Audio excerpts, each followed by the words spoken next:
مصطفیٰ علم و عمل اصلاح معاشرہ فقہ شریعت و طریقت کا ہے مجموعہ مدنی مذاکرہ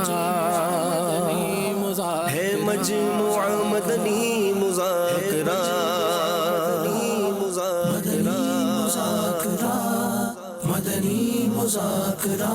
الحمدللہ رب العالمین والصلاة والسلام علی سید المرسلین اما بعد فاعوذ باللہ من الشیطان الرجیم بسم اللہ الرحمن الرحیم الصلاة والسلام علیک یا رسول اللہ وعلی آلک واصحابک یا حبیب اللہ صلاۃ والسلام علیک یا نبی اللہ وعلی آلک واصحابک یا نور اللہ نویت سنت الاعتکاف رسالہ ضیاء درود السلام پیج نمبر 10 فرمان مصطفیٰ صلی اللہ تعالی علیہ وآلہ وسلم جب جمعرات کا دن آتا ہے اللہ پاک فرشتوں کو بھیجتا ہے جن کے پاس چاندی کے کاغذ اور سونے کے قلم ہوتے ہیں، وہ لکھتے ہیں کہ کون جمعرات کے دن اور شب جمعہ یعنی جمعرات اور جمعے کی درمیانی رات مجھ پر کثرت سے درود پاک پڑھتا ہے۔ صلو علی الحبیب صلی اللہ تعالی علی محمد اللہم انکا عفو کریم تحب العفو فاعف عنی اللہم اجرنی من النار اللہم اجرنی من النار اللہم اجرنی من النار صلو علی الحبیب صلی اللہ تعالی علیہ وسلم۔ میں ہند کے شعبہ راجستھان الور ضلع سے امیر اہل سنت کی بارگاہ میں عرض کر رہا ہوں کہ ہمارے یہاں محفل میلاد ہوتی ہے تو اللہ کا شکر ہے کہ میں اس میں جا کر بھی مدنی چینل کا چرچا کرتا اور کہتا ہوں کہ گانے فلم وغیرہ کو چھوڑو، اپنے گھروں میں مدنی چینل لگواؤ۔ میں نے زندگی میں بہت ہی گناہ کیے ہیں جی، کوئی گناہ نہیں چھوڑا، اب میں توبہ کرنا چاہتا ہوں جی، تو اس کے لیے مجھے اب کیا کرنا پڑے گا جی؟ میرا امیر اہل سنت ہمارے پیر و مرشد کی بارگاہ میں سوال ہے کہ ایک بندہ جو توبہ کرتا ہے، ایک بار کرتا ہے پھر توڑ دیتا ہے، پھر کرتا ہے پھر توڑ دیتا ہے، پھر کرتا ہے پھر توڑ دیتا ہے، اس طرح کئی بار یہ سلسلہ کرتا ہے، تو اس کے بارے میں شریعت کا کیا حکم ہے؟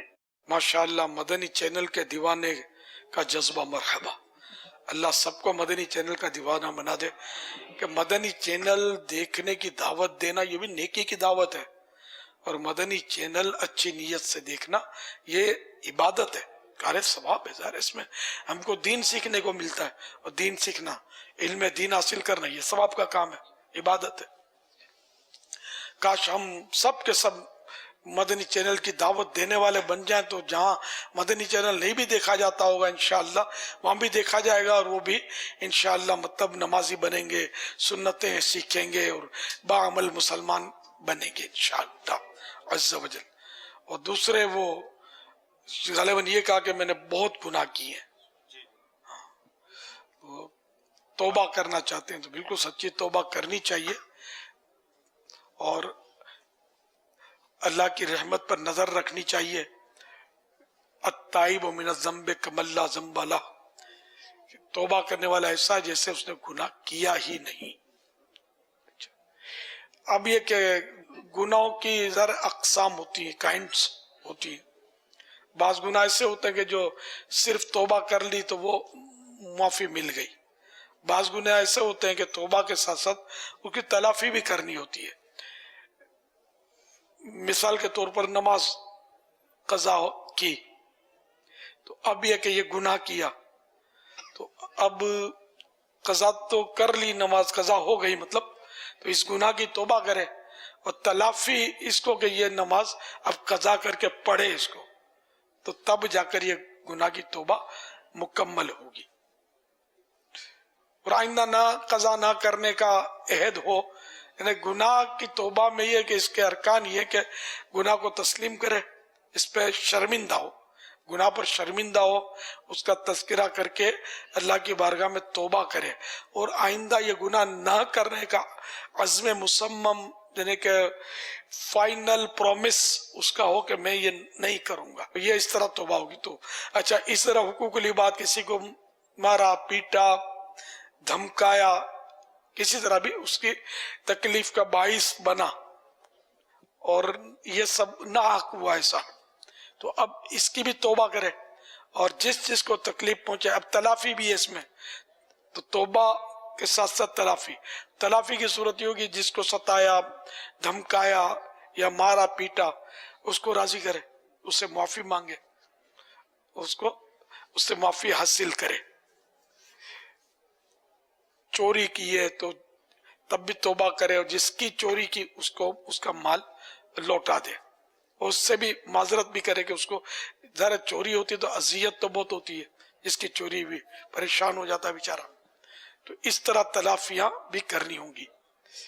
اسی طرح دیگر جو گناہ ہوتے ہیں، یہ 3 قسمیں میں نے عرض کر دی نا آپ کو، کہ ایک تو ایسا گناہ کہ جس میں کسی کی اختلاف ہی نہیں ہے، تو اس کی تو تلافی نہیں ہے، جس میں تو اس کی تو توبہ کر لی تو کافی ہو گئی۔ اب اگر وہ فرض تھے، روزہ قضا کیا، نماز قضا کر ڈالی، تو اب یہ کہ توبہ کے ساتھ ساتھ وہ روزے نماز بھی ادا کرنے، بندوں کے حقوق تلف کیے تھے توبہ بھی کرے اور وہ حق بھی ادا کرے، اور ان سے معافیاں بھی مانگنی ہے، کیونکہ ان کو اذیت ہوتی ہے، جن کو ہم نے مطلب ہے کہ اب مال کھا گیا تو مال بھی دینا ہوگا، اور معافی بھی ان سے مانگے کہ جس کا مال کھا گیا اس کو ایذا تو ہوتی ہے نا۔ تو انشاءاللہ اس طرح نکلیں گے۔ اب آپ بولو میرے پاس پیسے نہیں ہیں، میں نے پیسے بھی کھائے ہیں، چوریاں بھی کی ہیں، تو آپ اگر نیت صاف ہوگی نا تو منزل آسان ہوگی انشاءاللہ۔ اب نیت کر لیں توبہ کر کے کہ میرے پاس آ گئے تو میں بھر دوں گا، اور ان سے رابطے کریں، ہو سکتا ہے وہ معاف بھی کر دیں، معاف کر دیں گے تو ویسے ہی یعنی کہ آپ اس سے فارغ ہو جائیں گے کہ ہاں بھائی میری آپ نے اگر رقم چرائی تھی، آپ نے توبہ کی ہے، چلو میں نے معاف کیا، مدینہ تو یہ کرنا ہوگا، انشاءاللہ ترکیب بن جائے گی۔ اللہ کی رحمت پر نظر رکھیے، اور مبارک ہو آپ کو کہ چلو یہ جذبہ تو ملا کہ توبہ کی طرف آپ آگے بڑھے۔ صلو علی الحبیب صلی اللہ تعالی علی محمد۔ حضرت سیدنا ابو سعید رضی اللہ تعالی عنہ بیان کرتے ہیں کہ رسول اللہ صلی اللہ تعالی علیہ وآلہ وسلم نے ارشاد فرمایا، شیطان نے اللہ پاک کی بارگاہ میں کہا، اے میرے رب، مجھے تیری عزت و جلال کی قسم، جب تک بندوں کے جسموں میں روح باقی ہے میں انہیں بہکاتا رہوں گا۔ اللہ پاک نے جواباً ارشاد فرمایا، مجھے اپنی عزت و جلال اور بلند مقام کی قسم، میں ہمیشہ اس وقت تک ان کی مغفرت کرتا رہوں گا جب تک کہ وہ مجھ سے مغفرت مانگتے رہیں گے، یعنی توبہ کرتے رہیں گے۔ حضرت سیدنا ابو ہریرہ رضی اللہ تعالی عنہ سے مروی ہے، رسول اللہ صلی اللہ تعالی علیہ وآلہ وسلم کا فرمان عالی شان ہے، جب کوئی بندہ گناہ کر لیتا ہے اور پھر کہتا ہے کہ اے مولا میں نے گناہ کر لیا، مجھے معاف کر دے، تو اللہ پاک فرماتا ہے میرا بندہ جانتا ہے کہ اس کا کوئی رب ہے جو گناہ معاف بھی کرتا ہے اور اس پر پکڑ بھی لیتا ہے، اے فرشتوں گواہ ہو جاؤ کہ میں نے اپنے بندے کو بخش دیا۔ پھر جتنا رب چاہتا ہے بندہ ٹیڑھا رہتا ہے، اس کے بعد پھر کوئی گناہ کر لیتا ہے، پھر عرض کرتا ہے یا الہی میں نے پھر گناہ کر لیا، بخش دے، تو رب کریم فرماتا ہے کہ میرا بندہ یہ جانتا ہے کہ اس کا کوئی رب ہے جو گناہ پر پکڑ بھی لیتا ہے اور معاف بھی کر دیتا ہے، اے فرشتوں گواہ رہنا کہ میں نے اپنے بندے کو بخش دیا۔ پھر جتنا رب چاہے وہ بندہ ٹھہرا رہتا ہے اور پھر مزید گناہ کر بیٹھتا ہے اور دوبارہ عرض کرتا ہے یا رب کریم مجھے معاف کر دے، تو رب فرماتا ہے کہ میرا یہ بندہ جانتا ہے کہ اس کا کوئی رب ہے جو گناہ معاف بھی کرتا ہے اور اس پر پکڑ بھی لیتا ہے، اے فرشتوں گواہ ہو جاؤ میں نے اپنے بندے کی بخشش فرما دی، اب جو چاہے کرے۔ تو بہرحال یہ کہ یہ صحیح بخاری کی حدیث میں نے آپ کے سامنے پیش کی، اور اللہ تعالیٰ کی رحمت بہت بڑی ہے۔ گناہ میں یہ ہوتا ہے کہ بعض اوقات تو بندہ یوں گناہ کرے گا کہ چلو یار توبہ سے معاف تو ہو جاتا ہے، گناہ کر لیں گے، توبہ کر لیں گے، تو پھنس جائے گا۔ جان بوجھ کر اس طرح توبہ کی نیت سے گناہ کرنا یہ تو بڑا سخت حرام ہے، اور مفتی احمد یار خان صاحب نے لکھا ہے کہ یہ کفر ہے، توبہ کے ارادے سے گناہ کرنا۔ تو یوں تو گناہ کرنا ہی نہیں ہے، اور گناہ تو کرنا ہی نہیں ہے، اب کسی سے گناہ ہو گیا تو یہ اس طرح توبہ کر لے، تو یوں 1000 بار بھی اگر اس سے گناہ ہو گیا اور اس نے توبہ کرتا رہا، اللہ سے معافی مانگتا رہا، تو اس کو معافی ملتی رہے گی، اس کی رحمت بہت بڑی ہے۔ توبو اللہ، کر لے توبہ، رب کی رحمت ہے بڑی، قبر میں ورنہ سزا ہوگی کڑی۔ صلو علی الحبیب صلی اللہ تعالی علی محمد۔ توبہ کی روایات و حکایات یہ ایک مختصر سی کتاب ہے، یہ مکتبۃ المدینہ سے حاصل کریں، اس کو پڑھیں تو انشاءاللہ آپ کا ایمان تازہ ہو جائے گا، مایوسیوں کے بادل چھٹ جائیں گے۔ صلو علی الحبیب صلی اللہ تعالی علی محمد۔ یہ کتابیں، اور جس طرح آپ نے ابھی پردے کے بارے میں سوال جواب کے بارے میں بھی فرمایا، تو اگر ایک ہم اپنا ذہن بنا لیں کہ انشاءاللہ اپنے گھر میں اگر مدنی لائبریری اگر بنائیں تاکہ یہ کتابیں ہمارے گھروں میں موجود ہوں، صراط الجنان شریف کی پورا سیٹ ہو چکا، تو یہ چیزیں، اور پھر اسی طرح جو ہمارے معتکفین ہیں، یہ دیگر جو شہروں میں سن رہے ہیں، امیر علیہ سنت کے رسائل کا پورا ایک پیکٹ مکتبۃ المدینہ نے اس کو بھی جاری کیا ہے، تب 1100 روپے کا یہ پیکٹ ہے، 100 کے قریب رسالے ہیں، تو یہ رسالے حاصل کریں، وقتاً فوقتاً اس کو پڑھتے رہیں گے تو انشاءاللہ اس کی برکتیں حاصل ہوں گی۔ محمد حشیم الدین اتاری۔ امیر اہل سنت کی بارگاہ میں عرض ہے کہ کئی بار مرنے والا موٹا تازہ ہوتا ہے لیکن اس کے جنازہ ہلکا ہوتا ہے، اور کئی بار ایسا ہوتا ہے کہ مرنے والا پتلا دبلا ہوتا ہے لیکن اس کا جنازہ بھاری ہوتا ہے۔ تو عرض یہ ہے کہ جنازہ بھاری یا ہلکا کن اسباب کی وجہ سے ہوتے ہوں گے، اور سرکار اعلیٰ حضرت رحمۃ اللہ علیہ کا یہ شعر کہ ہوں بارے گناہ سے نہ خجل دوش عزیزہ، للہ میری نعش کر اے جانے چمن پھول۔ سرکار اعلیٰ حضرت رحمۃ اللہ تعالی علیہ کے شعر کی روشنی میں میرے سوال کا حل ارشاد فرمائیں۔ اب اگر جنازہ وزنی معلوم ہوا کسی کو تو اس کا مطلب وہ پھر یہ ذہن بنا لے کہ یہ بندہ گناہ گار ہے۔ کسی کو ہلکا معلوم ہوا تو کیا یہ ذہن بنا لے کہ یہ بندہ نیکوکار ہے؟ تو ظاہر ہے کہ یہ تو بڑا دشوار ہو جائے گا اور بندے فیصلہ کرنا شروع کر دیں گے، اور بدن اپنی جگہ پر ہے، وزن اس کا بھی تو ہوتا ہے ڈولی کا، یہ جو ڈنڈے ہوتے ہیں اس کے، اور پنجرا ہوتا ہے، اوپر اس کا ڈھکنا ہوتا ہے، اور چادر بھی بعض اوقات چادر تو ہوتی ہے اس پر ہمارے یہاں باب المدینہ میں، اور پھر اس پہ پھول بھی چڑھاتے ہیں لوگ، تو وزن ہوتا ہے۔ اچھا پھر کوئی طاقتور ہوگا تو اس کو وزن کم لگے گا میت کا، یا جو بھی جنازہ اٹھایا، جو میرے ایسا کمزور ہوگا وہ یوں بیچارہ جھک کر بڑی مشکل سے اٹھا پائے گا۔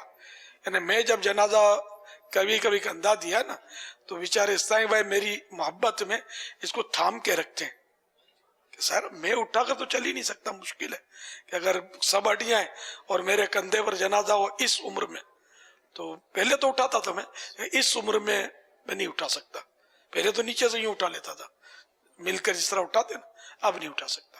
تو اصل وزن لاش کا تو ہوتا ہے وزن، لیکن خود پنجرے کا بہت وزن ہوتا ہے، شاید بندے کی لاش سے زیادہ تو پنجرے کا وزن ہوتا ہے، لکڑی کا، موٹی موٹی اس لکڑی میں اگر اتفاق سے لوہے کا اگر وہ ہوتا ہے نا ڈولی، جی جی یہ مجھے بھی ذاتی تجربہ ہے کہ لوہے کی اگر ہوتی ہے نا، پورا لوہے کا ہوتا ہے، وہ لکڑی کا نہیں ہوتا، وہ خود بہت وزنی ہوتا ہے۔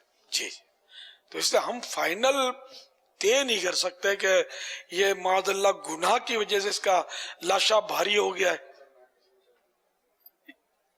تو یہ ہم ڈگری نہیں دے سکتے۔ سرکار اعلی حضرت کا شعر ہے، وہ اپنے لیے دعا فرمائیے، ہوں بار گناہ سے نہ خجل دوش عزیزاں، للہ میری ناش کر اے جانے چمن پھول۔ یعنی کہ میرے یہ اعلی حضرت کی عاجزی ہے، بارگاہ رسالت میں فریاد کی ہے کہ یا رسول اللہ میرے گناہوں سے میرا جنازہ اٹھانے والے کے کندھے جو ہے نا یہ بوجھل نہ ہو، میری لاش کو آپ اپنے کرم سے پھول جیسی کر دیجئے۔ تو اب یہ اعلیٰ حضرت نے جو فرمایا اس کا بھی کوئی بیک گراؤنڈ ضرور ہوگا، لیکن اس کی کیا تشریح ہے میں نے نہیں پڑھی، اور جو میں نے عرض کیا وہ اعلیٰ حضرت کے شعر سے ہٹ کر نہیں ہے، کیونکہ میں نے کہا ڈولی کا وزن بھی ہوتا ہے، اگر عوام کے ہاتھ میں اگر ہم سونپ دیں گے، اب میت کسی کا خاتمہ بالخیر ہوا نہیں ہوا اس کی بھی علامت حدیثوں میں ہے، لیکن اگر یہ روایتیں تو ہم بیان کرتے ہوئے میں تو بچتا ہوں کہ یہ بھی عوام ہے یار، یہ پیمانہ لے لیں گے کہ اس کا ایمان پر خاتمہ ہوا، یہ کفر پر مر گیا، تو ہم کہاں جائیں گے؟ مدینے۔ تو عوام کے ہاتھ میں تو یہ نہیں دیا جا سکتا نا، کہ ہر حدیث کی کوئی محمل ہوتا ہے، کوئی مطلب اس کی شرح ہوتی ہے، اور ہم کسی فرد کے بارے میں یہ طے کر ہی نہیں سکتے نا کہ جو اچھا خاصا ہے مسلمان، بظاہر مرتے وقت اس کی یہ علامتیں آ بھی گئی، لیکن ہم تھوڑی فیصلہ کریں گے کہ یہ معاذ اللہ اس کا برا خاتمہ ہو گیا، نعوذ باللہ۔ صلو علی الحبیب صلی اللہ تعالی علی محمد۔ ہو بار گناہ سے نہ خجل، دوش عزیزاں ہو بار گناہ سے نہ خجل، دوش عزیزاں للہ میری ناش کر اے جان چمن پھول، للہ میری ناش کر اے جان چمن پھول، دن کا بھی ہمارے تو ہلائے نہیں ہلتا، دن کا بھی ہمارے تو ہلائے نہیں ہلتا، دن کا بھی ہمارے تو ہلائے نہیں ہلتا،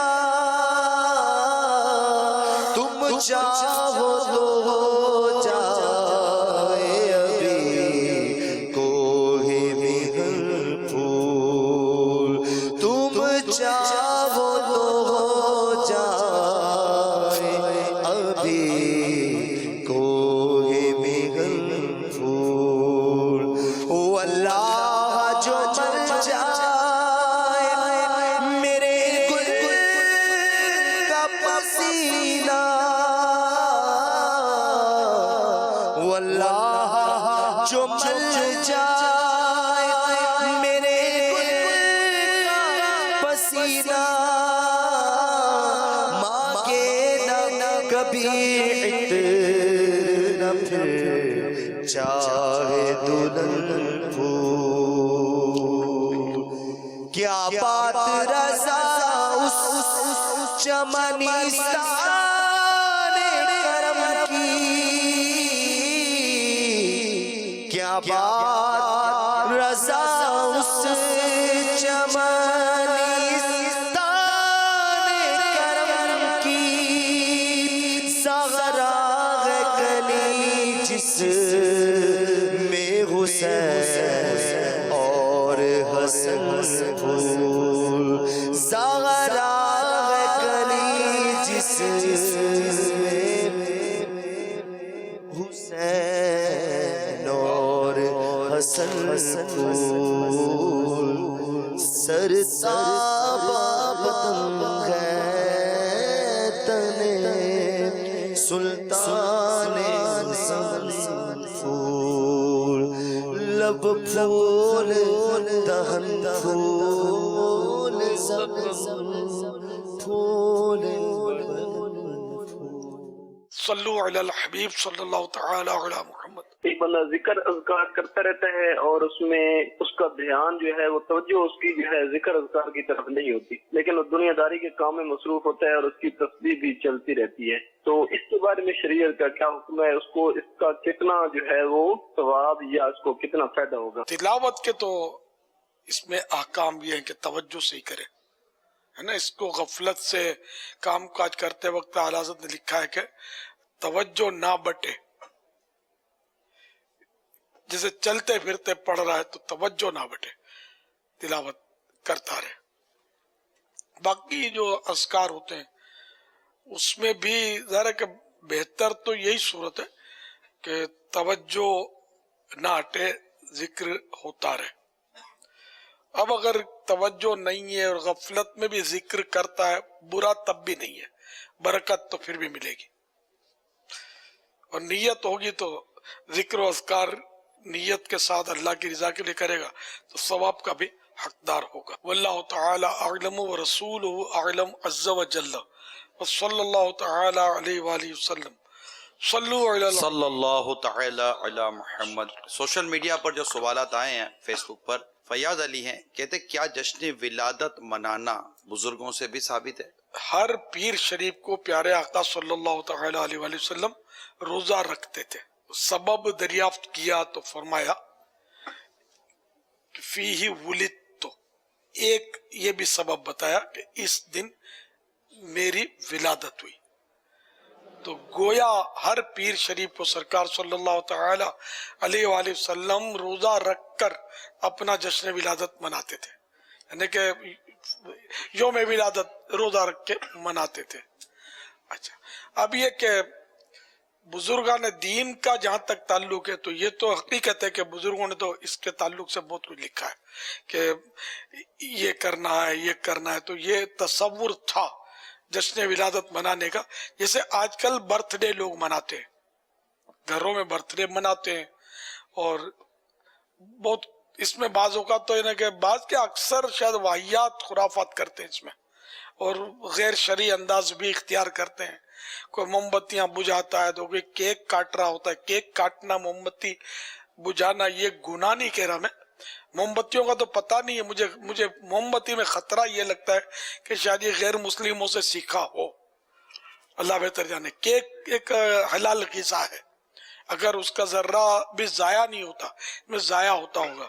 پھر اس میں مجھے چیزیں لکھتے ہیں، نام لکھتے ہیں، یہ پھر بے ادبیاں ہوتی ہیں، وہ الگ بات ہے. جشن ولادت کے بھی کیک اب کاٹنے شروع ہوئے، اس میں بھی جشن عید میلاد النبی صلی اللہ تعالی علیہ وآلہ وسلم لکھتے ہیں اور پھر یہ ہاتھ میں چھریاں پکڑتے ہیں. آپ کو ہو کیا گیا یار؟ اللہ رسول کا نام اسی لیے رہ گیا ہے. اب مجھے تو بولتے ہوئے مزہ نہیں آتا، آپ سمجھ گئے ہوں گے کہ آپ نے چھری کیوں پکڑی ہاتھ میں. یار سمجھدار بنو یار. تو اس لیے وہ جشن ولادت کا کیک کاٹنے کی تو ہم لوگ ترغیب ہم منع ہی کرتے ہیں. میں نے اپنا جو ولادت کا 26 رمضان کو کرتے ہیں اس میں بھی میں منع کرتا ہوں، کیک نہیں. پچھلے بار بھی ایک قصہ ہے، بھائی کیک اٹھا کے لے آئے تھے تو میں نے اس بار پہلے سے ان کو سمجھا دیا کہ دیکھو کیک نہیں لانا. میں یہ چیزیں رواج ڈالنا پسند نہیں کرتا. یہ اپنی سمجھ میں اتنا آتا نہیں ہے. کیک کاٹنا کھانا جائز ہے، ایک حلال غذا ہے. اگر برتھ ڈے کو کیک کاٹتا ہے تو اگر شرعی تقاضے پورے ہوتے ہیں اس کا تو گناہ نہیں ہے. لیکن اب اس میں تالیاں بجتی ہوں گی، مرد عورت اکٹھے، محرم نامحرم، بدنگاہیاں، موسیقیاں چلتی ہوں گی، اور کیا کیا ہوتا ہوگا اس کیک کے اطراف میں بھی لوٹم لاٹ ہوتی ہوگی اور کیک گرتا ہوگا، کسی کے ہاتھ آلود ہوتے ہوں گے، کسی کا کچھ ہوتا ہوگا، کسی کا منہ آلود ہوتا ہوگا، یہ سب ہوتا ہوگا. جو یہ نہیں اس چیز کو اپنے رواج نہ دیں. میں نے اپنا بتا تھا کہ میرا پڑھ نواسا اس کی پہلی سالگرہ جشن ولادت اس شعبان المعظم کی 11 تاریخ کو پیدا ہوا تھا. تو اس کی سالگرہ ہمارے یہاں یوں منائی گئی کہ میری بیٹی جو اس کی نانی ہے یہ اپنے گھر سے وہ کھانا پکا کے لے آئی میرے پاس. میں نے 11ویں شریف کی نیاز فاتحہ دے دیا اور ہم نے مل کے کھا لیا. یہ ہو گئی ہمارے یہاں سالگرہ.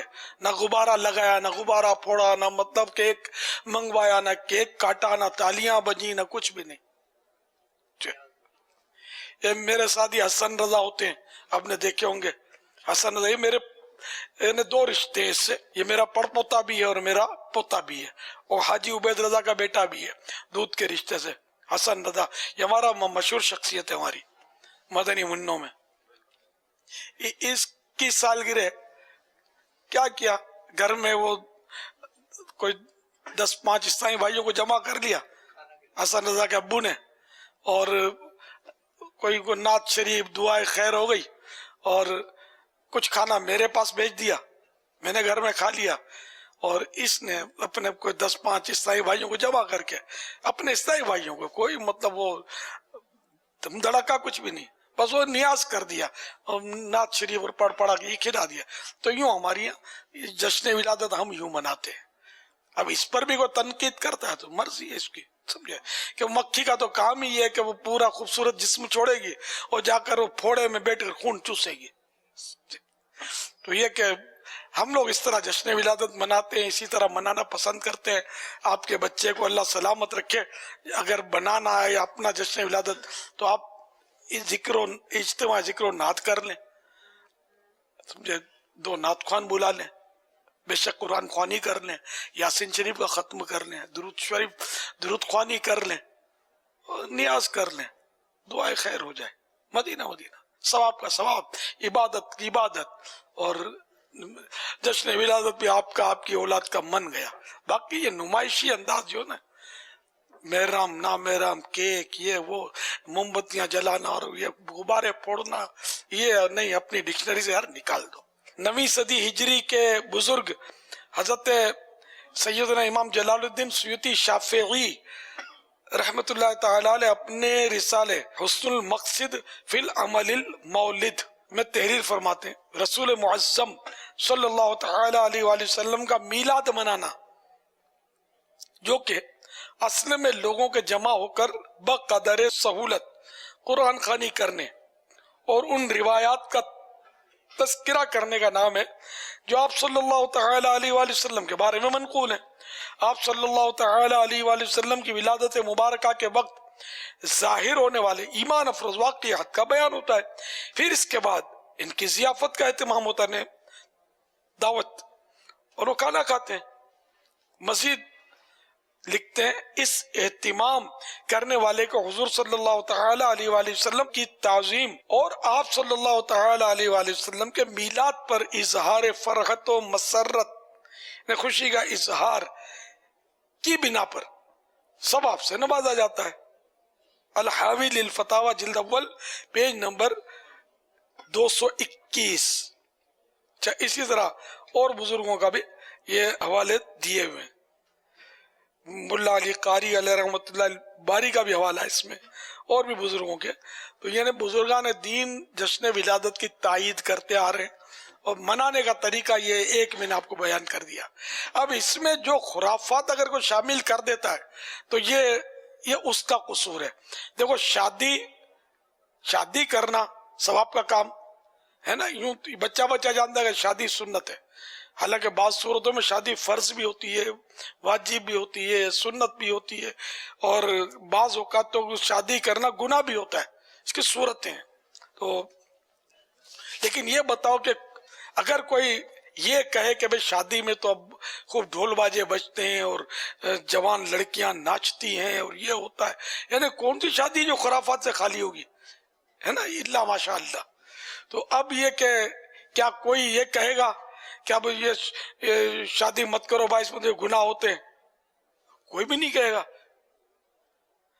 میرے بھائی، ناک پر مکھی بیٹھ گئی تو کسی بیوقوف کو دیکھا ہے کہ ناک کاٹتا ہے؟ مکھی اڑاتا ہے نا۔ تو جو خرافات گھس گئی ہیں تو اس کو مقابلہ کرتے ہیں، شادی کو باقی رکھتے ہیں۔ اسی طرح جشن ولادت منانے میں یا بزرگوں کے عرس منانے میں جو خرافات کسی نے گھسا دی، ہم اس کا انکار کرتے ہیں، اس کو دور کرتے ہیں، صاف ستھرے انداز میں شریعت کے مطابق ہم منانے کی ترکیب کرتے ہیں، اس کی ہم ترغیب بھی دیتے ہیں کہ اس انداز سے آپ کو شریعت کے دائرے میں رہ کر منانا ہے۔ اب کوئی بولے کہ نہیں بالکل ختم کر دو کہ یہ اب گناہوں کے بغیر ہوتا نہیں ہے، لوگ گناہ کرتے تو ایسا نہیں، ہم بغیر گناہوں کے الحمدللہ کر ہی تو رہے ہیں۔ تم شادیاں چھوڑ دو کہ بغیر گناہ کے شادیاں نہیں ہو رہی، تقریباً، ٹھیک ہے نا، ہم تب بھی یہ نہیں چھوڑیں گے جشن ولادت منانا، ٹھیک ہے نا. الحمدللہ.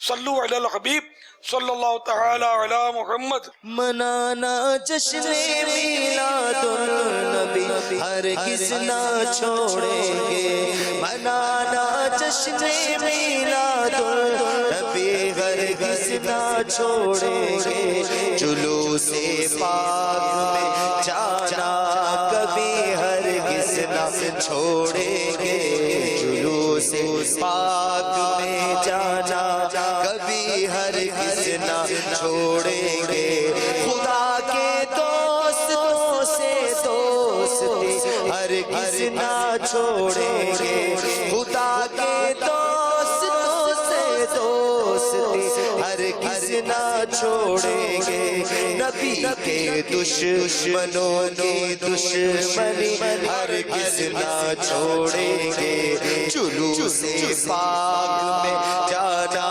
کبھی ہرگز نہ چھوڑیں گے، لگاتے جائیں گے ہم یا رسول اللہ کے نعرے، لگاتے جائیں گے ہم یا رسول اللہ کے نعرے، نعرہ رسالت یا رسول اللہ لگاتے جائیں گے ہم یا رسول اللہ کے نعرے، بچانا مرحبا کی دھوم بھی ہرگز نہ چھوڑیں گے، بچانا مرحبا کی دھوم بھی ہرگز نہ چھوڑیں گے، منائیں گے خوشی غم حشر تک جشن ولادت کی، منائیں گے خوشی غم حشر تک جشن ولادت کی، سجاوٹ اور کرنا روشنی ہرگز نہ چھوڑیں گے، سجاوٹ اور کرنا روشنی ہرگز نہ چھوڑیں گے، ہی چھوڑیں گے دامان نبی ہرگز نہ چھوڑیں گے، جلوس پاک میں جانا کبھی ہرگز نہ چھوڑیں گے۔ میٹھے میٹھے صاحب، ہم آپ کو مدنی مذاکرے میں حکایت مختلف مناظر کے ساتھ دکھاتے ہیں، آئیے آپ کو ایک حکایت دکھاتے ہیں۔ مسئلہ تلاش کرنے کا انوکھا نسخہ حضرت مفتی محمد امین نقشبندی سردار آبادی رحمت اللہ تعالی علیہ آب کوثر میں لکھتے ہیں، باموثوق یعنی قابل اعتماد ذرائع سے فقیر تک کی بات پہنچی ہے کہ حضرت خواجہ خواجگان قاضی محمد سلطان عالم میر پوری رحمت اللہ تعالی علیہ کی خدمت بابرکت میں علماء کرام آتے، مسائل پر گفتگو ہوتی، اور آپ رحمت اللہ تعالی علیہ فرماتے، مولوی صاحب اس کتاب سے یہ مسئلہ تلاش کرو۔ جب بسیار ورق گردانی یعنی بہت زیادہ تلاش کرنے کے باوجود وہ مسئلہ نہ ملتا تو آپ رحمت اللہ تعالی علیہ اس کتاب کو اپنے دست مبارک یعنی مبارک ہاتھ میں لیتے، کتاب بند کر کے درود پاک پڑھتے اور پھر کتاب کھول کر علماء کرام کے سامنے رکھ دیتے تو وہی مسئلہ نکلتا جس کی تلاش ہوتی تھی۔ صلو علی الحبیب صلی اللہ تعالی علی محمد۔ دکھوں نے تم کو جو گھیرا ہے تو درود پڑھو، جو حاضری کی تمنا ہے تو درود پڑھو۔ صلو علی الحبیب صلی اللہ تعالی علی محمد۔ مدنی چینل دیکھتے رہیے۔ صلو علی الحبیب صلی اللہ تعالی علیہ۔ محمد طلحہ یہ سوال کر رہے ہیں، محلے کی مختلف مسجدوں سے اذان کی آواز آ رہی ہوتی ہے تو کیا سب کا جواب دینا ضروری ہے؟ مطلب پہلی اذان کا جواب دیتے اور سب کا بھی دے تب بھی ثواب ملے گا، پہلی کا دے گا تو بھی ثواب ملے گا۔ کہتے ہیں میرا نام منعیم ہے، لوگ مجھے کہتے ہیں یہ نام درست نہیں۔ ہم حرج نہیں ہے، عبد المنعم تو رکھ سکتے ہیں، اللہ تعالیٰ اپنی شان کے لائق منعم ہے، بندہ اپنے طور پر منعم مانے انعام دینے والا. تو انعام تو دیتے ہی نا, استاد شاگردوں کا آئے دن انعام دیتے رہتے ہیں. تو اپنے شاگردوں کا وہ منعم ہوا استاد, انعام دینے والا, تو حرج نہیں ہے نام منعم. اب یہ تلفظ اب اللہ بہتر جانے کون لیتا ہوگا. اصل میں کتابوں میں اللہ تبارک و تعالیٰ کے متعلق جب یہ آتا ہے تو منعم حقیقی لکھا ہوتا ہے. منعم حقیقی بے شک وہی اللہ ہی ہے. بھی یہی عرض کر رہا ہوں جو آپ نے فرمایا نا کہ اچھا یہ سوال یہ کر رہے ہیں کہ کیا مسجد میں یا اس کے اطراف میں کچھ رقم ملے تو اس کو مسجد کے چندے میں ڈال سکتے ہیں؟ زبیر احمد ہیں. اس کا تو لقطہ ہے یہ, اس کے تو جو بھی شرائط ہیں وہ پورے کرنے کے بعد جب یہ کہ امید جاتی رہے اس کا مالک اصل ملنے سے, پھر اب خود فقیر ہے تو رکھ سکتا ہے. اب یہ کہ کسی اور فقیر کو دے دے, چاہے مسجد کے چندے میں بھی ڈال سکتا ہے, مدرسے کے چندے میں بھی ڈال سکتا ہے. اگر اپنے لیے اٹھایا تب تو یہ اس پر واجب ہو جائے گا کہ اس کا مالک تلاش کرے. اور اب یہ کہ یہ مالک نہیں ملا, امید جاتی رہی, تو اب اپنے لیے نہیں رکھ سکتا. یہ اب یہ فقیر شرعی کو دے, مسجد میں بھی نہیں ڈال سکتا, چندے میں بھی اب نہیں ڈال سکتا. توبہ بھی کرنی ہوگی کہ یہ تو بالکل غاصب ہے, اپنے لیے اٹھانا, یعنی ڈاکو ایک طرح کا ہے. اپنی نیت سے لوگ اٹھا ہی لیتے ہوں گے بہت ساری چیزیں. ایسی چیز کہ جو پھینکنے کا وہ عرف ہوتا ہے, پھینکی جاتی ہے, پتہ ہے ہر ملک کا اپنا اپنا عرف ہوتا ہے. تو جیسے رسی ہے, کوئی لکڑی ہے, تنکا ہے, اس طرح کی ڈوری ہے, کہ یہ پتہ ہے کہ یہ چیزیں پھینک دی جاتی ہیں, تو یہ اٹھانے میں حرج نہیں ہے. باہر ملکوں میں اس طرح کوئی مطلب بعض ترقی یافتہ ممالک ہوتے ہیں, اس میں وہ اچھی اچھی چیزیں پھینک دی جاتی ہیں, وہ صوفے اور پنکھے اور اچھی اچھی قیمتی چیزیں. یہاں کا کباڑی وہاں جا کر دیکھے تو بے ہوش ہو جائے شاید, یعنی ایسی سی چیزیں وہاں پھینک دی جاتی ہیں, مگر ان کی پھینکنے کی جگہ مخصوص ہے. بڑے بڑے وہ رکھے ہوتے ہیں جس میں یہ ڈالتے ہیں کچرا کنڈی. ہماری طرح کچرا کنڈی نہیں ہوتی کہ کئی روز تک کوئی پوچھنے والا نہ ہو, وہاں تو صفائی کا ذہن ہوتا ہے. تو اس جگہ پر یہ چیزیں لوگ رکھ جاتے ہیں. یہ علامت ہوتی ہے کہ یہاں رکھ گئے, اب جو چاہے لے جائے اس کو. کوئی نہیں لینے والا تو یہ اٹھا کر لے جاتے ہیں. اور یہ پھینک آتے ہوں گے یا کسی کو دے دیتے ہوں گے. تو مطلب ہے پھینکنے کا تو وہاں بہت کچھ ہوتا ہے. ان ممالک میں بہت ساری چیزیں پھینکتے تھے. کپڑے یہ لمبے لمبے کرتے اور یہ پورے نہیں ہوتے ہوں گے, یا ان کی ڈیزائن کی ترکیب ہوتی ہوگی, تو یہ ختم. رمضان شریف آیا, کارپیٹ اکھیڑ دیں گے, قیمتی کارپیٹ آگے پیچھے کر دیں گے رمضان کی تعظیم میں. لیکن اب پھینکنا تو اگر یہ مال ہے تو پھر تو پھینکنا گناہ ہوگا. اس کو بیچ دے یا کسی کو دے بھی دیتے ہیں, یہ شیوخ کرتے ہیں عربی شیخ اپنے ملازموں کو یا لوگوں کو عام طور پہ دے دیتے ہیں اس طرح کے کارپیٹ, تو جائز ہے. اور ایسی جگہ رکھ دیا کہ کوئی یہاں سے اٹھا جائے گا تو یہ بھی جائز ہے, یہ پھینکنا نہیں کہلائے گا. اگر یہ ایسا ہے پتہ کہ یہاں سے لوگ اٹھا جائیں گے تو, ورنہ یہ تو کوئی اٹھایا نہیں تو پھر یہ پھینکنے کے لیے لے جاتے ہیں. روز ان کے ٹرک آتے ہیں. یہ ہمارے یہاں کچرا گاڑی ہوتی ہے, تو وہاں کی کچرا گاڑیاں تو ہمارے پانی کے ٹینکر سے بھی خوبصورت ہوتی ہیں, صاف ستھری ہوتی ہیں, یوں کہہ سکتا ہوں میں. صلو علی الحبیب صلی اللہ تعالی علی محمد. یہ ہمیں سوالات بذریعہ ویب سائٹ جو ہماری لائیو چیٹ ہے, یہ بنت محمد شفیق ہیں باب المدینہ کراچی سے. میرا سوال ہے کہ دعا مانگتے وقت ہم اکثر دوپٹے کی جھولی بنا کر دعا مانگتے ہیں, کیا یہ صحیح طریقہ ہے؟ ذرا منع تو نہیں ہے, لیکن دعا کے آداب یہ ہیں کہ یہ ہاتھ جو ہے نا یہ تھوڑا فاصلہ ہو دونوں میں, بس تھوڑا فاصلہ ہو. یہ یوں بھی ضروری نہیں ہے, یہ فاصلہ ہو. اور اس کے 4 آداب اور بھی آداب ہیں. سینے کی سیدھ یا کندھوں کی سیدھ یا چہرے کی سیدھ ہے نا, یا چہرے کی سیدھ میں یا اتنے بلند ہو جائے کہ بغل کی سفیدی نظر آ جائے. اب یہ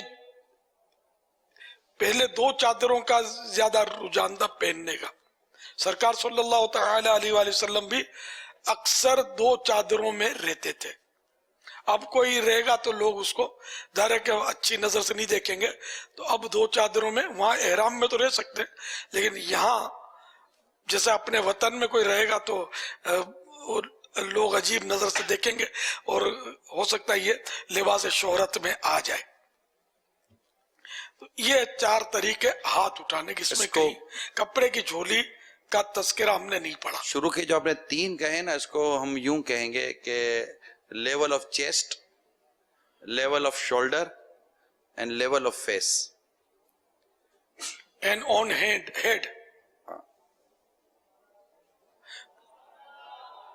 اچھا, تو اس طرح ہے. اچھا, اب زیادہ تر تو خیر یوں اٹھائے جاتے ہیں ہاتھ, یہ بھی صحیح ہے. اگر چادر یا دوپٹے کی جھولی بنائی تب بھی ممانعت بھی نہیں ہے اس کی. ارے بعض اوقات وہ بابا ہمارا عاجزی کا اظہار ہے. نعت خان وہ شعر پڑھتے ہیں نا, یا اللہ میری جھولی بھر دے. میں نے کئی بار جھولیاں بنائی ہیں, ہاں یوں ایسا کوئی حرج نہیں ہے. لیکن یہ کہ اپنے وہ کپڑے کے دامن کی جھولی بنانا یہ رسک کیا. بعض لوگ پھر جوش میں آ کر, ایک تو کرتا تنگ ہوتا ہے ان کا چھوٹا سا, گھٹنے تک ہوتا ہے, پھر یہ اٹھا لیتے ہیں, تو یہ پھر گندا منظر ہوتا ہے اٹھانے کے بعد. یوں نہیں اٹھانی جھولی. ہاں, اپنے امامے کا سرا اٹھا لیا, جھولی بنا لی, تو یہ بھی صحیح ہے.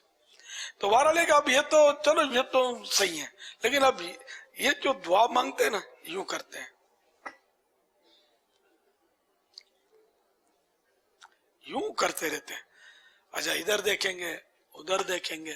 اچھا, ایک تعداد ہے جو بالکل دعا میں ان کا بیچاروں کو پتہ نہیں, دل لگتا ہی نہیں ہے, توجہ نہیں ہوتی, یہاں تک کہ دعا افطار کی یہ چند لمحے ایسے. لیکن جب میں وضو کر کے آتا ہوں نا یہاں سے مدنی مذاکرے بعد, یہ خواص بیٹھے ہوتے ہیں پیچھے, شخصیات. اب ذرا چھوٹی بڑی شخصیات مکس ہوتی ہیں, تو میں تو یہ سب کو تو دیکھتا بھی نہیں, یہ چند یہ ہوتے نا, ان میں بھی کوئی یوں لگا ہوا ہے, کوئی یوں کر رہا ہے, بیچارے بعض مطلب لگے ہوتے ہیں. یعنی اتنا قبولیت کا ایسا, یہ یوں کہیے کہ سارا سال اس کا انتظار رہتا ہے دعا افطار کے موقع کا. تو کم از کم یار آدمی آنکھیں بند کر لے. اب آنکھیں کھلی ہیں, یوں دیکھنے کو جی چاہتا ہے, یوں دیکھنے کو جی چاہتا ہے, تو یہ دیکھ بھی رہے ہوتے ہیں, ادھر ادھر دیکھ رہے ہوتے ہیں, بعض یوں کر رہے ہوتے ہیں, یہاں تک کہ اندر گھس جاتے ہیں. یہ تو بالکل خاص جگہ ہے نا, یہ بھی بعض میں نے دیکھا کہ یہ لگے ہوتے ہیں. اب آ جاتے ہیں سورس, تیری سورس میری سورس, آ جاتے ہیں اندر بیٹھے ہوتے ہیں, یوں کر رہے ہوتے ہیں, اور دعا افطار ہو جاتی ہے. تو ایک سزا تو ان کو یہ ملتی ہوگی میرے خیال میں کہ ہمارا کیمرہ ان کو آنر نہیں کرتا ہوگا. تو بہرحال یہ سب کے لیے مطلب مدنی پھول ہے کہ دعا کے وقت یا تو آنکھیں بند کر لیں, نیچی نظر رکھیں, کہ دعا میں نظر اونچی کرنے سے آنکھوں کی روشنی چلی جانے کا خوف ہے. زوال بصر, نظر کو زوال لگ جانے کا یہ خوف ہے, اس میں لکھا ہے. یہ فضائل دعا اعلی حضرت کے والد کی جو کتاب ہے اس میں. تو اس لیے وہ بہت ہی مطلب خوشی اور خضوع کے ساتھ, رونا نہیں آتا تو بندہ رونے جیسی صورت بنا لے کہ اچھوں کی نقل بھی اچھی ہے, اور روئے بکوشش روئے. کہ وہ دعائے عرفات کے تعلق سے بہار شریعت میں لکھا کہ کوشش کرے کہ ایک آدھ قطرہ آنسو کا تو نکل ہی آئے. یہ کوشش کرنے سے ہی ہوگا. بعضوں کا تو خود ہی رونا آ جاتا ہے, لیکن بعضوں کو ایک کوشش کرنی پڑتی ہے. اور خاص یہ دعائے افطار تو یار یہ تو بہت موقع کی دعا ہے, تو اس میں اور ایک دم رحمت کی بارشیں ہو رہی ہیں, اور بالکل یہ افطار کے وقت تو جہنم سے آزادیاں لکھی جا رہی ہے, جنت کی سندیں بانٹی جا رہی, اور اپنے جا رہی ہے, ناخنوں سے کھیل رہے, فضا میں گھر رہے. ایسا یہ مطلب جو بھی ہوں گے اللہ کرے یہ سن رہے ہوں, یہ بیٹھ جاتے ہیں, اس میں بھی یہ غیر حاضر ہوتے ہیں. بعض لوگ بیٹھے بیٹھے بھی ذہنی طور پر غیر حاضر, یہ کہاں کہاں گھوم رہے ہوتے ہیں پتہ نہیں. وہ سب میرے مدنی بیٹے اور مدنی منع اور سب عاشقان رمضان ہمیشہ کے لیے یہ ذہن بنا لیں, دعا مانگنی ہے اکیلے مانگے یا سب کے ساتھ مانگے. سب کے ساتھ جو مانگتا ہے نا یہ تو قبولیت کے بہت قریب ہوتا ہے. سب کے ساتھ دعا مانگنے کا مسلمانوں کے مجمع میں. تو یہ کہ توجہ کی کوشش فرمائیں. بس سورہ تکاثر میں بھی تو ہے نا، وہ آپ نے لکھا ہے نکی کی دعوت میں یہ روایت کو کہ سرکار صلی اللہ تعالی وسلم نے جو ارشاد فرمایا، خلاصہ جو مجھے یاد آ رہا ہے کہ میں تمہارے سامنے ابھی سورہ تکاثر پڑھوں گا، جو روئے گا اس کو جنت ملے گی. اور جب سورت پوری ہوئی تو بعضوں نے عرض کیا کہ آقا ہم نے رونے کی کوشش، مطلب ہمیں رونا نہیں آیا یا کوئی جس طرح کا ارشاد تھا. تو فرمایا میں دوبارہ پڑھتا ہوں، تمہیں جس سے ہو سکے روئے، اور جسے رونا نہ ہے وہ رونے جیسی صورت ہی بنا لے. یعنی با کوشش رونا، جس کو آپ ابھی ارشاد فرما رہے ہیں، با کوشش رونا، اس کو بھی یقیناً پسند کیا گیا ہے. ریا کے لیے نہ ہو، دکھاوے کے لیے نہ ہو. یعنی میرے سامنے باپا یہ امیر المومنین سیدنا صدیق اکبر رضی اللہ تعالی عنہ کا ارشاد ہے. آپ فرماتے ہیں کہ جو شخص رو سکتا ہو تو روئے، اور اگر رونا نہ آتا ہو تو رونے جیسی صورت بنا لے. جب بعض اوقات یہاں پر ایک ہے اشکال تھوڑا سا کہ بعض بیچارے ہوتے ہیں کہ جو کہیں روتا ہے نا تو وہ کہتا ہے یار ڈونگ کرتا ہے، استغفر اللہ، یعنی کہ یہ کیوں ایسا کر رہا ہے. تو اب ان کو کیا مدنی پھول دیں گے کہ اگر کیا ان کے پاس پیمانہ ہوتا ہے. یہ یعنی اس طرح بولتے ہیں ڈھونگ کرتا ہے. یعنی میں نے بولتے ہیں سنے فیس بک پر بھی میں نے دیکھا پاپا، جیسے ہمارا یہ ماحول بنا ہوا ہوتا ہے نا رونے دھونے کا، تو آپ کو پتہ ہے کہ ایک سے ایک فیس بک پر موجود ہوتا ہے، تو وہ ایسے عجیب و غریب قسم کے وہ لکھتے ہیں. نصیب کی بات ہے. نصیب کی بات ہے، بعضوں کو رونے والا دیکھ کر دل میں رقت بنتی ہے، رونا آ جاتا ہے اور بابا. گناہوں سے نفرت کی ترکیب بنتی ہے، نیکیوں سے رغبت بنتی ہے. اور بعضوں کو بس یہ شیطان حاوی ہو جاتا ہے، یہ تہمت رکھتے ہیں کہ یہ ڈھونگ کرتا ہے. یہ کیمرہ مین بعض اوقات کسی کو روتا ہوا دکھا دیتے نا ٹی وی اسکرین پر، کوئی بزرگ یا اس طرح بوڑھے یا کوئی اس طرح ہوتے ہیں، ان کو روتا دیکھ کر جیسے دل بھر جاتا ہے. میرا تو معمول ہے بارہا، مطلب میں یہ کرتا ہوں کہ جب یہ روتا دیکھتا ہوں نا کسی کو دعاؤں میں یا نعتوں میں، تو میں یہ کہتا ہوں کہ یا اللہ اس کے صدقے مجھے بخشتا. تو بھلائی اس میں ہے نا. یعنی میں یہ غور کرنے بیٹھوں کہ یار ڈھونگ کر رہا ہے، یار یہ لوگوں کو دکھانے کے لیے ہو رہا ہے، تو یہ بھلے ڈھونگ کر رہا ہو بالفرض، میں تو پھنسا نا کہ میرے پاس تو کوئی قرینہ نہیں ہے، میں نے تو تہمت دھر دی نا اس پر. تو ابھی جبکہ جان بوجھ کر رو رہا ہے تب بھی تو اجازت تو ہے، حدیث میں ترغیب موجود ہے جان بوجھ کر رونے کی کہ کوشش کرو اور رو. تو اگر یہ نقلی بھی رو رہا ہے تب بھی مطلب اچھا کام کر رہا ہے نا. اچھا اب یہ لوگوں کو دکھانے کے لیے رو رہا ہے تو اس کے دل کے لیے میرے پاس کون سا مطلب ایسا آلہ ہے کہ میں دل میں دیکھ لوں گا یہ نقلی رو رہا ہے. تو اس طرح مطلب یہ نہ کیا جائے. پیارے آقا صلی اللہ تعالی علیہ وآلہ وسلم نے فرمایا اے لوگو رویا کرو، اور اگر نہ ہو سکے تو رونے کی کوشش کیا کرو، کیونکہ جہنمی روئیں گے یہاں تک کہ ان کے آنسو ان کے چہروں پر ایسے بہیں گے گویا وہ نالیاں ہیں.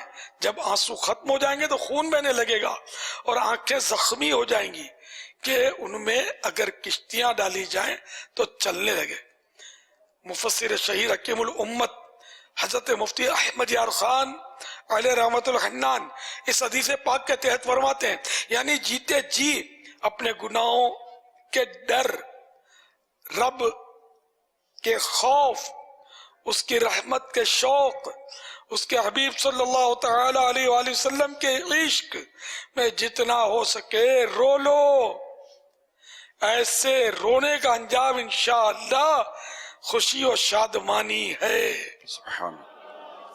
حضرت سیدنا جریر بن عبداللہ رضی اللہ تعالیٰ عنہ سے روایت ہے، نبیوں کے سرور، مدینے کے تاجور، محبوب رب اکبر صلی اللہ تعالی علیہ وآلہ وسلم نے ہم سے فرمایا میں تمہارے سامنے سورۃ التکاثر پڑھتا ہوں، الحاق کی سورت پڑھتا ہوں، تم میں سے جو روئے گا وہ جنت میں داخل ہوگا.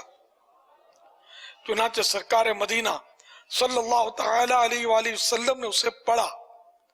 ہم میں سے کچھ تو روئے اور کچھ نہ روئے. جو نہیں رو سکے تھے انہوں نے عرض کی یا رسول اللہ صلی اللہ تعالی علیہ وآلہ وسلم. ہم نے رونے کی کوشش کی مگر رو نہ سکے. سرکار نامدار صلی اللہ تعالی علیہ وآلہ وسلم نے فرمایا میں تمہارے سامنے سے دوبارہ پڑھتا ہوں. جو روئے گا اس کے لیے جنت ہوگی، اور جو نہ رو سکے وہ رونے کی سی شکل ہی بنا لے. تو یہ رونے کی ترغیب، رونے کی کوشش کی ترغیب یہ حدیثوں میں موجود ہے. ہم تو بہت ساری عبادتیں کوشش کر کے ہی کرتے ہیں نا. اپنا دل کون سا لگتا ہے؟ نمازیں پڑھنے میں کون سا دل لگتا ہے؟ کوشش تو کرتے ہیں اور زبردستی اپنے نفس کو نماز پر وہ لاتے ہیں نا. اسی طرح روزہ ہے نا. تو یہ رونا بھی اللہ کی یاد میں، اس کے حبیب کی یاد میں، یہ عبادت ہے. تو اس کو بھی اگر یہ نہیں خود بخود آتا تو زبردستی بندہ لائے. بس مسئلہ وہی ہے کہ دکھاوا مقصود نہ ہو، ریاکاری کے لیے ایسا نہ کرتا ہو، تو یہ بھی کار ثواب ہے. اب اس پر جو ڈھونگ بولتا ہے اس کو یا اس طرح کی بات کرتا ہے تو یہ اس کی معلومات کی کمی ہے. اس پر توبہ واجب ہے، فرض ہے کہ توبہ کرے، اللہ سے گڑ گڑا کر توبہ کرے کہ کیوں اس نے بدگمانی کی. اعلی حضرت رحمت اللہ تعالی علیہ فرماتے ہیں کہ بدگمانی غیبت سے چھوٹا گناہ نہیں ہے، بدگمانی بہت بڑا گناہ ہے. واللہ تعالی اعلم ورسولہ اعلم عز وجل صلی اللہ تعالی علیہ وآلہ وسلم. اللہم انک عفو کریم تحب العفو فاعف عنی. اللہم اجرنی من النار. اللہم اجرنی من النار. اللہم اجرنی من النار. صلو علی الحبیب صلی اللہ تعالی علی محمد. ایک پیاری حکایت ہے کہ قیامت کے روز ایک شخص کو بارگاہ الہی میں لایا جائے گا اور اسے اس کا اعمال نامہ دیا جائے گا، تو اس میں بہت سارے گناہ پائے گا. پھر عرض کرے گا یا الہی میں نے تو یہ گناہ کیے ہی نہیں. اللہ تعالیٰ ارشاد فرمائے گا میرے پاس اس کے مضبوط گواہ ہیں. وہ بندہ اپنے دائیں بائیں مڑ کر دیکھے گا لیکن کسی گواہ کو موجود نہ پائے گا اور کہے گا یا رب وہ گواہ کہاں ہیں؟ تو اللہ تعالیٰ اس کے اعضاء کو گواہی دینے کا حکم دے گا. کان کہیں گے ہاں ہم نے حرام سنا اور ہم اس پر گواہ ہیں. آنکھیں کہیں گی ہاں ہم نے حرام دیکھا. زبان کہے گی ہاں میں نے حرام بولا تھا. اسی طرح ہاتھ اور پاؤں کہیں گے ہاں ہم حرام کی طرف بڑھے تھے. شرمگاہ پکارے گی ہاں میں نے بدکاری کی تھی. وہ بندہ یہ سب سن کر حیران رہ جائے گا. پھر جب اللہ تعالیٰ اس کے لیے جہنم میں جانے کا حکم ارشاد فرمائے گا تو اس شخص کی سیدھی آنکھ کا ایک بال رب تبارک و تعالیٰ کی بارگاہ میں کچھ عرض کرنے کی اجازت طلب کرے گا. اجازت ملنے پر عرض کرے گا یا اللہ کیا تو نے نہیں فرمایا تھا کہ میرا جو بندہ اپنے آنکھ کے کسی بال کو میرے خوف میں بہائے جانے والے آنسوں میں تر کرے گا میں اس کی بخشش فرما دوں گا. اللہ تعالیٰ ارشاد فرمائے گا کیوں نہیں. تو بال عرض کرے گا میں گواہی دیتا ہوں کہ تیرا یہ گناہگار بندہ تیرے خوف سے رویا تھا جس سے میں بھیگ گیا تھا. یہ سن کر اللہ تبارک و تعالی اس بندے کو جنت میں جانے کا حکم ارشاد فرمائے گا. ایک منادی یعنی ندا کرنے والا پکار کر کہے گا سنو فلاں بن فلاں اپنی آنکھ کے ایک بال کی وجہ سے جہنم سے نجات پا گیا. سبحان اللہ. میرے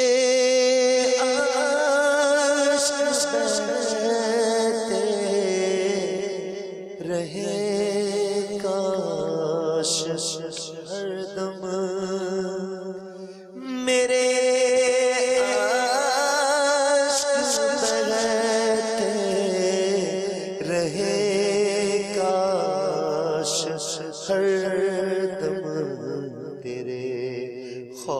خوف سے یا خدایا الہی صلو علی الحبیب صلی اللہ تعالی علی محمد فی خدا ہو عشق مصطفیٰ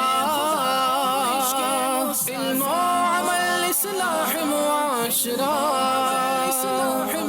فقہ شریعت و طریقت کا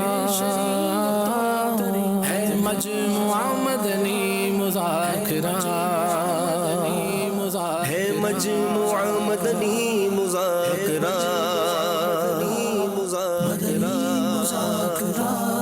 مدنی مذاکرہ